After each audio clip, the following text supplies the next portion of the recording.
Greetings, everybody out in YouTube land. It is your buddy ChopTalk coming at you the Monday edition, the trifecta Chop Talk. We're going to run through all three sports today. We're going to do NFL Week 11. We're going to do a little bit of NBA and a little bit of NHL to wrap it up, send us home. But as always, brought to you by the one, the only DFSArmy.com, your one-stop shop for all things DFS. Head down to the comments section, click the link, become a VIP today. Use coupon code CHOP, C-H-O-P, trigger that 10% off discount. You're grandfathered in. You're not committed for more than a month. It's what you got to do to make yourself a better player. Get access to the content, tools, and coaching that make everybody better players. And if you follow us out on Twitter, you find that we post winners constantly. It's what we've done. We've built a community big enough that we've always got people doing well, and it comes from teaching them the fundamentals, contest allocation, bankroll management, coaching them on pivots and plays the last minute in sports like NBA. It's what we do. We've got guys that are more willing to give than they are to receive from the DFS community. That's the team we've assembled here at DFSArmy.com. So why don't you run down there, give us a try, and while you're down there, click the like and the subscribe button. Help me grow the YouTube channel. We'll keep pushing this content out to you because honestly, today we're going to blow through things really, really quickly. You're looking at the DFS NBA schedule today from DFS Army. If you are a member, then you already know who your coach is, and the articles and whatnot is coming today, so that's a good thing. If not, take a look at how thorough the job is that we do, one-stop shopping for DFS. But let's dive into NFL. What we're looking for right now is just basic ideas. Very, very basic. I mean, I don't know about you, whatever, get out of here. But I don't know about you, but week 10 wasn't good for me. And the chalk imploded. We had a lot of spots that were a little bit different. I mean, we had a few good calls and it was great, but overall, money lines were low, which means the chalk didn't do well. And when you form your foundation a lot of times around chalk with 80% of your budget and then start playing with GPPs and stuff after that, you're gonna take it on the snout in a game in a week like that. And it's just the way it is. It's gonna happen a few times a year.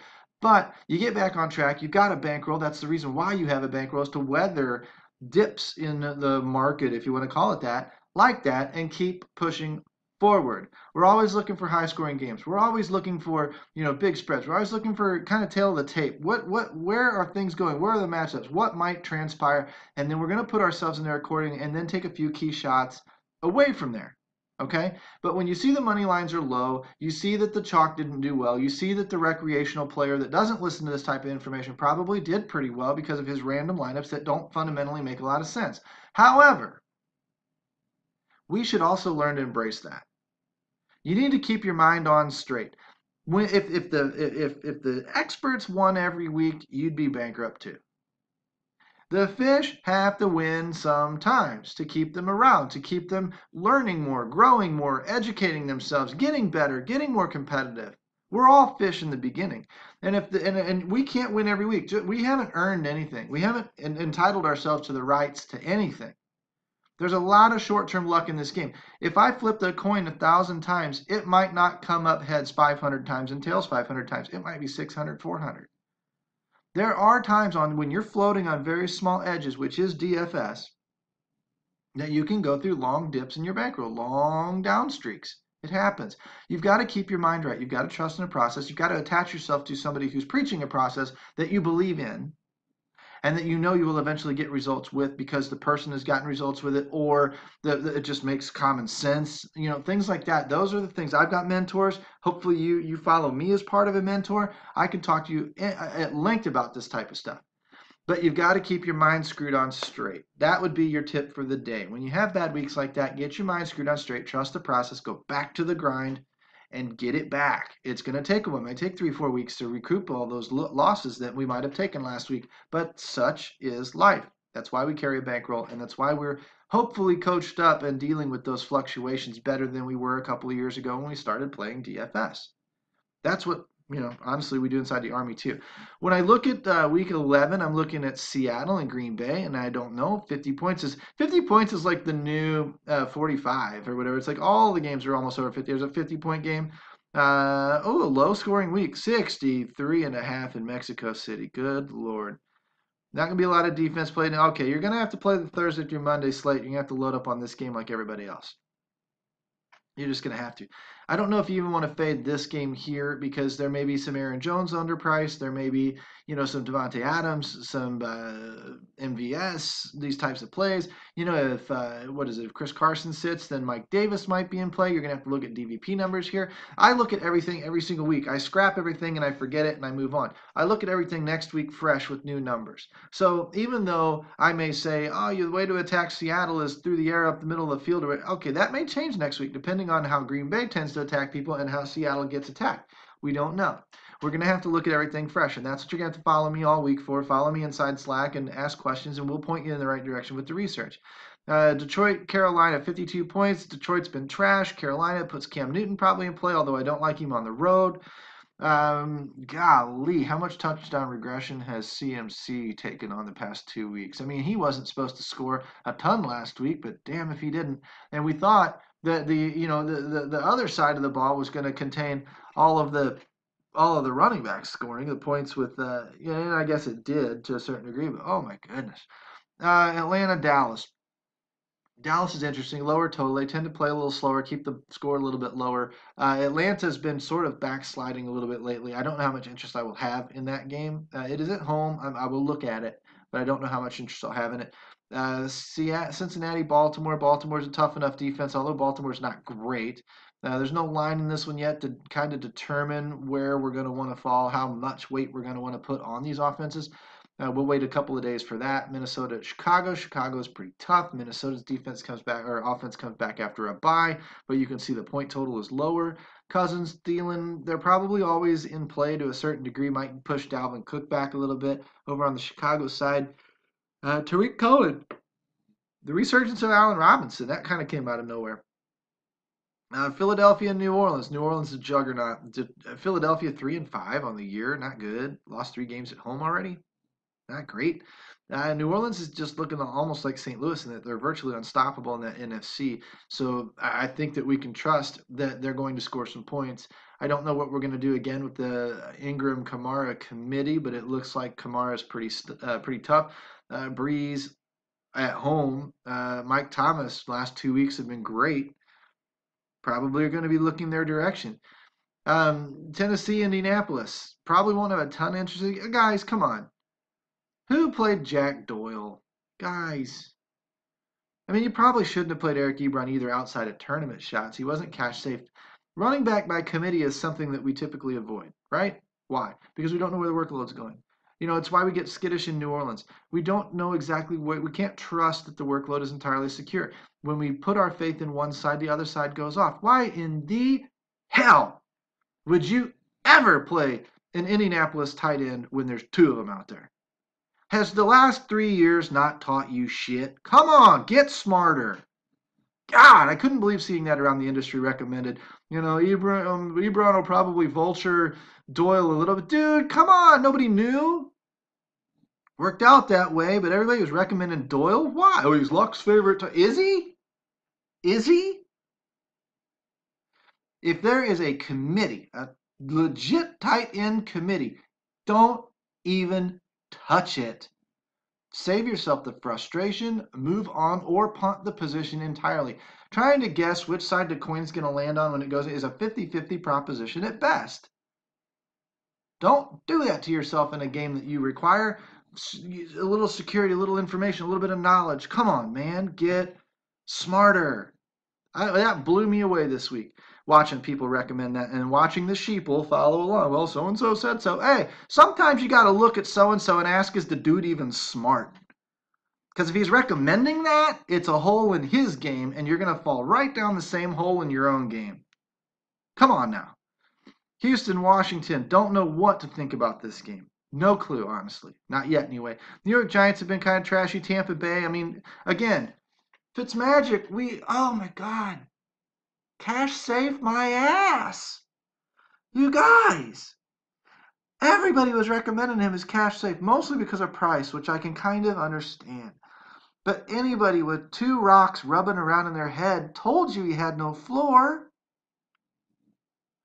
He doesn't have a floor. He could get yanked in the middle of the game. You don't play people like that in cash games. Cash games are about avoiding risk, not taking risk on. God, It is the second one I saw this week that just blew my ever-loving mind. Couldn't believe it. Who in the hell was recommending him in cash? Tournament play, great. You want to take a little bit of risk and something a little bit more top-heavy like large leagues and think, fine. I can live with that. I played him myself in a couple of spots, but I didn't put him in at 50-50. Hell no. Hell no. And I won't do it again. Tampa Bay, New York, again, I don't trust the Tampa Bay receiving core. I don't trust the running game at all. Saquon Barkley is the only one that I really trust over on the New York side of things until they put Eli out to the glue factory. LA Chargers, Gordon is as solid as they come. We know Denver gets gashed by the run. Chalk him up, load him up, cash safe. It's in LA. It's not even in Denver. Don't know about Phillip Rivers, Tyrell Williams, whatever. Don't know about Philip Lindsay. Don't know about some of that side of the ball over there in Denver. I just know that Gordon is the play in this game. And on the slate, he's pretty much going to be a cash safe option. Arizona, oh my God, is this the blind leading the blind? I do expect David Johnson to have a decent day. Not because he had a great day yesterday, but because they finally figured out how to use the damn guy. Byron Leftwich might not have been a great quarterback, but he seems like he might be a decent offensive coordinator just in the fact that he knows how to use David Johnson. That just tells me the dude's got some common sense. He's not getting hit by a truck when he crosses the street. You know, Oakland has given up on the season. They're trying to go get that number 1 pick. Fine, let them. David Johnson hopefully has a good game. Don't trust anybody on the Oakland side of the ball. None. I'd even run Arizona defense out there. Pittsburgh, obviously. Sunday, well, I don't know. This is going to get flexed. Is it? Nope. Looks like the Minnesota-Chicago game got flexed into the Sunday night game. So it looks like Minnesota falls on the main with Jacksonville. Jacksonville's defense has been bad. So I don't mind some Pittsburgh here. We know Connor's going to play. We know that Le'Veon Bell, just kicked the season to the curb and is going to hold out all the way. And you know what? Fine. If you want to let a year of your life, of your usability, tick off your life, just for a little bit better payday or whatever, good on you. Your decision, not mine. I don't really care. I just, in my opinion, a true competitor that's about the love for the game isn't going to let his 7-year-old body turn 28, knowing that the cliff is coming in 3 years. You're going to just do it, man. I get it. There's larger forces at play here, but man, come on. I just don't know how I would behave if I was in that scenario, so I shouldn't actually pretend like I would, but I would think that knowing me, my love of the game is strong enough, or my competitive drive is strong. I play hurt. I will do just about anything. I'm the type of person, and I know this for a fact, I'm the type of person that would say, sign me for less, go get more talent. It ain't about what's coming to me. It's about winning. I'd Tom Brady it. I'd Troy Aikman it. I'll play for a little bit less. I don't need top dollar. I want to win rings. Go get me some rings. Go get me the supporting cast that can get me some rings. That's just more or less how I wouldn't be Albert Pujols and leave St. Louis to go to L.A. Not that L.A. is a bad place, but I had the key to the freaking city here, and I had to sign it all away. That was just the dumbest thing I ever saw. The guy was going to be 80 years old, ripping around on a golf cart with a red sport jacket, and the city would have worshipped him forever. I want that. I want legendary status. I want eternal spotlight or eternal fame if I'm a sport athlete. I don't get that if I hold out like a bitch for the highest paid, annual salary. It just doesn't make any sense to me. Once I'm financially independent, I'll play for less so that you can go get me more. That's the ultimate, to me, that's the ultimate team experience, not the selfish crap. Anyway, and we'll stay tuned on this game, but this game is going to be who not to play. It's going to be load them up. Absolutely load them up. If we jump into NBA research, I'll show you your and ones really quick. We'll sort down the and one. This is the way I do it. It's an easy way to cut your player pool down. Super easy. I'm going to run by point guards, and I'm going to show you the top 5. I don't know why there's no and one score. Thank you. It changed. Lowry, Wall, Simmons, Dragic. Simmons might be a little overpriced. You might want to check that with Jimmy Butler showing up. Dragic might be questionable. Conley. You don't probably go down too far below this. Don't worry about these lower price guys. We'll pick them up in a minute if they're truly worth it. Shooting guard, LaVine. Golly, Duncan Machine. Zach LaVine. Whew. DeRozan, Booker, Beal, Holiday. Levert's been hurt. Levert's been hurt. Eifert, Tyler Eifert, Chris Levert hurt. Terrence Ross. Don't know that I'd go much below those, at least on this initial list. We've got ourselves an NA again on a Wundu. PG-13, Kawhi, Josh Richardson, Kevin Durant, possibly Gay, Harrison Barnes. Bullseyes, right? These are the guys with the better matchups tonight. LMA, Ibaka, AD, 12-2. Woohoo! Whew. Still cheaper on Fanduel than he is on DraftKings. Good luck, DraftKings people. Taj Gibson, Sycam, Tobias Harris. I'm just looking through here and I'm just taking the top 5. Whiteside, Embiid, Vooch, Cat, Steven Adams. These are my playables, okay? And now I'm going to go turn that thing off and I'm going to create another player pool list. And I won't do this every day for you, but I will do this some because this is what you need access to inside DFS Army. It really is. Come down here, Leston, punch in 6,000. Here's your punts. Allen was almost on that main list. Dragic, we saw him. Dinwiddie, Ross, Redick, Taj. Taj is on both lists. That's a good sign. Harrison Barnes, both lists. Good sign. Van Fleet, Tyler Johnson, if Dragic sits, most likely. That's when you would use him anyway. Noel, Danny Green, possibly. Right? Now let's go super punt. Always got to know where those super punts are. I'm going to go back here. Punch in the 4,500. And now I'm going to be looking at these guys. Noel, Forbes, Patty Mills, Garrett Temple. Always a decent punt in the right matchups. Bertrands, Berea, Bellinelli, Bamba, Harris, Grant, Jonathan Simmons, maybe.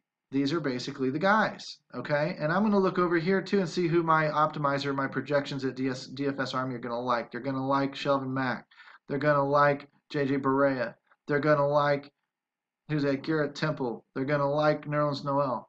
These are guys that the domination station might force into your lineups if you don't scale them back. If you don't like them, scale them back. Take matters into your own hands. But if you don't, these are guys that are going to probably get pushed into your lineups because they're in a good spot. They're scheduled to score, either play more minutes, score more points. Something's getting ready to happen, and that's why, because they're cheap, they're carrying that 5 and 6x multiplier.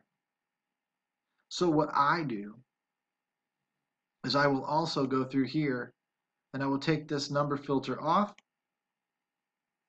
Instead of sorting by and 1, I will come over here. I'll sort by value, descending order. Let's see who DS loves. There they are. These are the popular plays. And in this case, I'm going to look not only for the low price guys, I'm going to look for the higher priced guys because those are the guys I'm going to really want to build around. Somebody with a 5x projection that's $8,000, $9,000, $10,000. That's big, big. So I'd be looking at DeAndre Jordan, Steven Adams, Mike Conley, Karl Anthony Towns. Scroll down a little bit because most of the time what you see is these guys are down in this range. Kawhi Leonard, good steady source of points, and he's right at that 4.85x mark, which again, it's a sliding scale. You can handle a little bit less in, X multiplier. You can get 4.5, 4.7 when they're really expensive. You need almost 5.5, 6x or so when they're really, really cheap to really help your team out.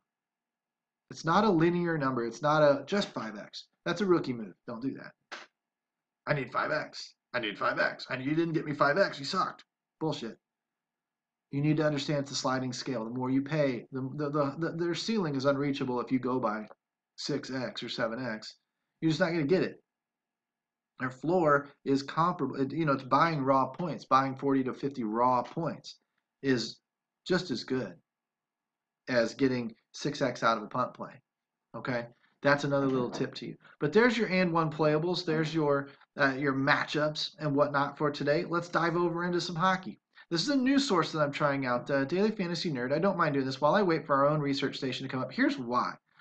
I'm looking for a couple of things that we're going to probably incorporate into our own research station. And this is one way to look at them. And I want to explain a concept to you because it's very, very easy to see over here. Now look, I'm loyal to the Army. That's my site. That's where I'm a content editor. But I'm always watching my competition. And I'll give them a little free publicity. I'm always watching my competition because I want to see what other people do better so that we can continue to improve ourselves.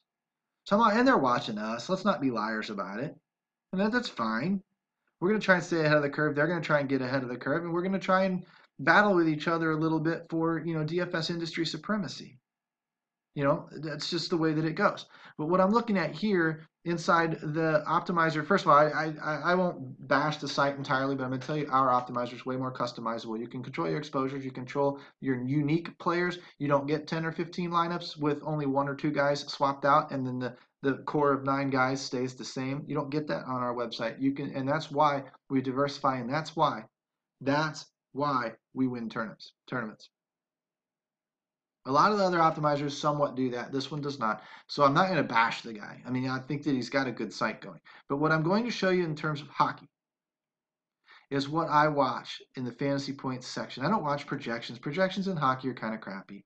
I'll put this out for my VIPs later, but I'm not going to sort by projections other than the goalie. And I'm watching for goalie, and I do this with our own research station too. I'm watching for projected points, and I'm watching for value indicators, okay? So if I click by fantasy points, then I'm looking probably at Lundqvist tonight, Scott Darling with a 62% win percentage, 17.5 points at a 2.3x. That's pretty good. Blue is cold, orange is hot. These are the types of guys that I'm going to be looking at for my goalies tonight. Okay, research for goalies done. Pretty simple. Go back into defense. Now watch this. I go by last 5 points. I'm watching a few columns, and this is what I want our research station to eventually get to ourselves. You've got a big baseline of points. You've got season long, 40 days, or 40 games, and last 5 games. Last 5 games is your hot or cold metric, okay? I think it's a great size. After watching for a couple of weeks, I think it's a great size. What I'm looking for is guys that run season long at 14 games, or 14 points per game, right now running at a 20. Roman Josie's hot. He's hot. I don't care what his projection is. I'll watch a little bit of the value multiplier. I don't care what his. I'm looking for guys in Vegas team goals scored. Vegas is predicting they're going to score goals in this game. That Nashville is going to score goals. That Columbus is going to score some goals. That Vancouver's going to struggle. Anaheim's going to struggle. New York Rangers are going to score goals. Carolina's going to score goals. So these are the teams that I'm trying to watch. And when these teams slide up to the top on the L5, the guy is hot and he's supposed to score goals tonight. Roster him. I'll watch his value. Ooh. Nope, cold. See? Saw that right away. Go down here a little bit. Okay, there's a couple of hotter guys on defense that are in the low 4Ks, so I can pay down a little bit if I want to. Probably not going to grab the 3K guy. Come down here. D'Angelo, I might.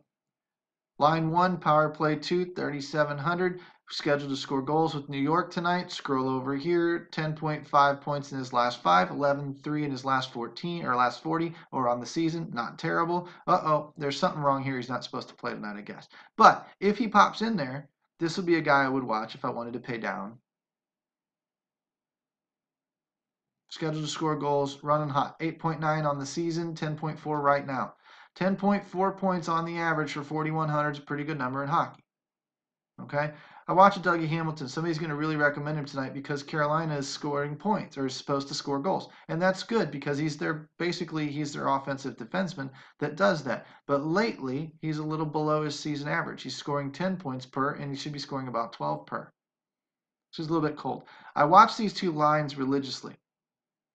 When this line forms my base and this line crosses it, 20 is bigger than 14. Once that crosses over, it is a buy indicator for me. It tells me that the price is coming up. It tells me that the price is lagging production. It tells me he's a value play right now. All he has to do is continue doing what he does. It's hockey. It's fluky. He might not continue it. But this tells me that as long as he continues doing what he's been doing the last 4 or 5 games, 1 more game, 2 more games, whatever, I'll be on him. I'll reap the rewards because his price has not caught up to his recent production. Value. That's how you use these two lines. If you're a day trader in the stock market, you take a 1-year or a 5-year moving average and then watch a 30-day moving average. And when the 30-day jumps up above the 1-year, buy. And when it drops back below, sell. Is it foolproof? No. Does it work? Yeah.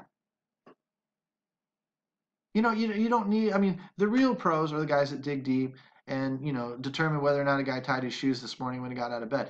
But a surface pro can look at these and be very competitive in a game like DFS that has an awful lot of volatility to it. Watch the L5. When the L5 is higher than the L40, buy. Write him down.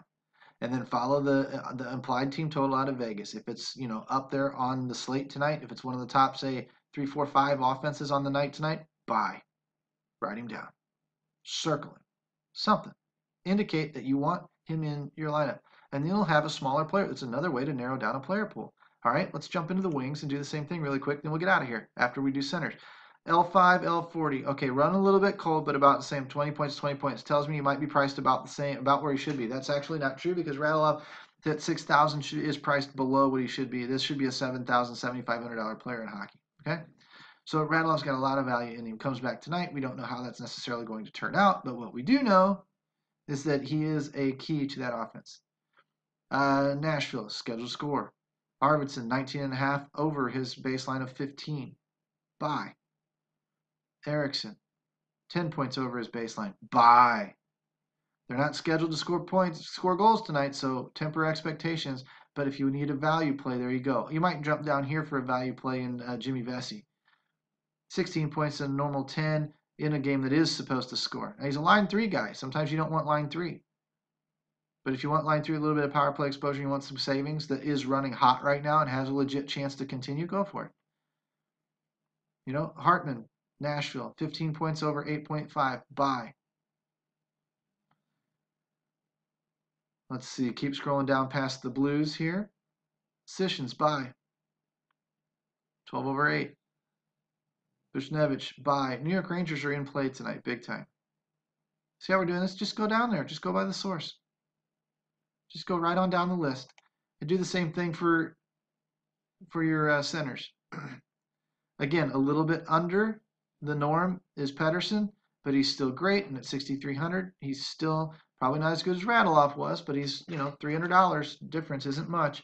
Probably in a pretty good spot, other than the fact that Vancouver's not supposed to score goals tonight. Okay? So that might temper your expectations a little bit, or slide him into your GPP category as opposed to more of your cash or your middle of the road type of category. Kevin Hayes, buy, 17 over 10. Right? Not scoring goals. Zib, Zib. Guy has, this shows he's been not hot, but he's been very steady lately. Good cash play right now, especially in a plus matchup, plus situation. Columbus, Dubois, and Jenner. Over and over. Point, buy. Getzlaff, steady. You want the balls? Power play 1. Grab yourself some Walmart. Line 3 on the power play 1. Scheduled to score a ton. This is a good GPP pick right here. It's also cheap value if you really need it. This is where I would go look at all these guys, $5,000 and $6,000, boink, $3,000, producing just like them over the last 5 games. Roll it out. Roll it out. You want to target Carolina tonight anyway. Roll it out there. Beats Seguin. He's producing better than Seguin in the last 5 games. Now, is it going to happen most games? No, because Seguin's a better player, obviously. If you want to take a shot on hot, do it right there. Kyle Turris, Granlund. These guys, not so much Granlund. Bonino, Foligno, all in play tonight. All in play. Mix and match your lineups. I would recommend you go grab a couple of different lines and you take a look at, okay, Carolina's in a good spot. Nashville's in a good spot. We know New York's in a good spot. Take those 3 offenses and run line 1 and then line 2 of this offense, or line 2 and then line 1 of this offense, or come down here and pick the one-offs, cherry pick the one-offs that are running hot. These are just different ways to build competitive lineups in hockey. You put, say, 4, 5, 6 lineups out there tonight, put $1 on each one, throw them in $1 GPP, like a 5 max or something like that, and you might have something. That's one way to play the game. I don't do a lot of cash games in hockey. I would put together the steadiest lineup that I could. I might run it in 3-mans. My VIPs know why I like 3-mans. We're getting up on 28, 30 minutes. This was a trifecta tonight. Ran a little longer than usual. Hopefully you paid attention. Hopefully you understand where we're going in shortening player pools and the way we go about doing it. Sometimes we use multiple sources. A lot of times we use our own. But the point is, I got to get you pointed in the right direction. That's what I do. If you want to talk more about this and you want to pick my brain about sources or about which sites I like or about which, where I find free information and where I find paid content and where I think Army is better and where I'm trying to improve the Army and whatnot. That's something we can talk about. Bankroll management, contest selection. These are all things we can talk about. You can see where I go. My wheelhouse is baseball, hockey, football. Basketball hasn't been too hard. I don't want to devalue the guys that are really, really studying it. I lean on our coaches very, very heavily, especially towards lock when the shit hits the fan. So I don't want to take away from that, but as far as getting your research started for the day, it's not hard. NBA is a very predictive sport. The best spots are the best spots on day 1. It's just what shifts the hour before lock that you need to really know, and that's where you need your experts. You can probably find the other stuff pretty close to the same way. Okay? Anyway, stop on by the Army. Click the link in the comment section down below. Use coupon code CHOP, C-H-O-P. Click the like and subscribe button. Ring the little notification bell. Do me a solid down there. And I'll keep putting this content out for you. I'll keep sharing everything that's in my brain. I share more with my VIPs than I do you guys out here in the public because they are paying the bills. It's that simple. Invest in the game. You invest in me, I invest in you. It's quid pro quo. Scratch your back, I scratch yours, you scratch mine, whatever the hell the phrase is. Come on inside, become a VIP, dfsarmy.com. I'm your buddy Chopadong. This has been a Trifecta Chop Talk for Monday, November 12th. Happy Veterans Day to all the veterans. If you stuck around, God, I can't believe I didn't mention that at the beginning. Terribly sorry. I've got a lot of vets in my family, and to be honest with you, the fact that I forgot that is almost blasphemous. Absolutely apologize for that. Thank you for your service. You allow me to do what I do, and I'm eternally grateful. Come inside, become a VIP, dfsarmy.com. I'm ChopTalk. This is out. We'll see you probably tomorrow or Wednesday. Take care, folks.